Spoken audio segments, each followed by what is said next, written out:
ஊரை பாருங்க, எங்க ஊர் தண்ணிய பாருங்க. கூமாப்பட்டி ஒரு தனி ஐலாண்டுங்க. வெற்றி வேலடா, இது வீர வேலடா, இந்த வேலை ஏந்தும் வேலை உன்னை வெல்பவன் யாரடா.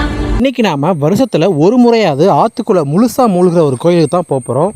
அதான் திருநெல்வேலி மாவட்டம் குறுக்குத்துறையில் அமைஞ்சிருக்கிற சுப்பிரமணிய சுவாமி கோயில். இந்த கோயில் தாமிரபரணி ஆறோட பாதையில அது நடுவுலே கட்டியிருக்காங்க. அதனால ஆத்துல எப்பெல்லாம் தண்ணி வருதோ அப்பெல்லாம் இந்த கோயில் முழுசுமா தண்ணியில மூழ்கிறது. இந்த கோயிலை திருச்செந்தூர் முருகனோட தாய் வீடு அப்படின்னு சொல்றாங்க. ஏன்னா இங்க உள்ள பாறையில தான் திருச்செந்தூர் முருகனோட மூலவர் சிலையை செஞ்சு கொண்டு போயிருக்காங்க. இதுவரைக்கும் தாமிரபரணி ஆத்துல எவ்வளவோ வெள்ளப்பெருக்கு வந்தும் இந்த கோயில் இன்னும் கம்பீரமா நிக்குது. இதுல இருந்தே இந்த கோயிலோட கட்டுமானம் நம்மள பிரமிக்க வைக்குது. தாமிரபரணி ஆறு தமிழ்நாட்டோட ஒரே வற்றாத நதி அப்படின்றதுனால கோயில் பக்கத்துல எப்பவுமே தண்ணி போய்கிட்டே இருக்கும். ஈவினிங் டைம்ல வந்தீங்கன்னா அந்த கோயிலோட ரம்மியமான அழகு பக்கத்திலே தாமிரபரணி ஆறு உண்மையிலே வேற லெவல்ல இருக்கும். திருநெல்வேலி வர்ற எல்லாரும் கண்டிப்பா இந்த கோயிலை ஒரு டைம் விசிட் பண்ணுங்க. Don't miss it.